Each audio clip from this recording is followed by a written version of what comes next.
అప్పుడు 25,000 మంది వచ్చారు. మన ఎస్టిమేట్ అప్పుడు 2 lakhs వరకు రావచ్చు. నైట్ వరకు 1 lakh చేరుకుంటారు. దానికోసం ప్రాపర్ బందోబస్తు పెట్టుకున్నాము పోలీస్ సైడ్ నుంచి. 2 shifts లో ఇప్పుడు బందోబస్తు నడుస్తుంది.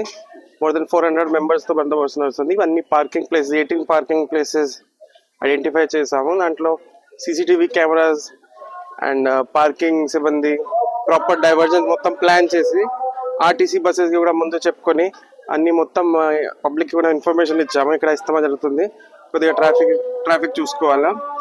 సో ఇవన్నీ ఏర్పాటు చేసాము. ఇప్పుడు ప్రశాంతంగా నడుస్తుంది అన్ని.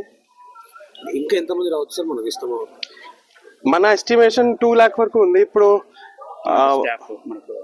సెక్యూరిటీ స్టాఫ్ 400 members డ్రా చేసాము బందోబస్తుకి. 2 shifts నడుస్తుంది. దాంతో పాటు ఇస్తమా నుంచి కూడా మనకి అరౌండ్ 400 వాలంటీర్స్ మనకి ఇచ్చారు ట్రాఫిక్ మానిటరింగ్ కోసం, మేనేజ్మెంట్ కోసం. సో అన్ని బాగానే నడుస్తుంది. ఇప్పుడు అదనంగా వచ్చేటువంటి వాళ్ళు అంటే 2 లక్షలు కాకుండా ఇంకా ఎక్కువ వస్తే ఎలాంటి ఏమైనా అసౌకర్యాలు? మన అన్ని ప్రిపేర్డ్ ఉన్నాము. ఎందుకంటే మోర్ దెన్ 300 acres ల్యాండ్ ఉంది, పార్కింగ్ సఫిషియెంట్ ఉంది. నంద్యాల నుంచి వచ్చిన వాళ్ళకి వేరే మార్గం ఇచ్చాము. ఇక్కడ నుంచి వచ్చిన గుంటూరు, కర్నూలు నుంచి వచ్చిన వాళ్ళకి వేరే రూట్ నుంచి వస్తారు. సో ముఖ్యంగా ట్రాఫిక్ బందోబస్తు పెట్టాము. ఈ మంది రాకుండా చూసుకున్నాము. Sir every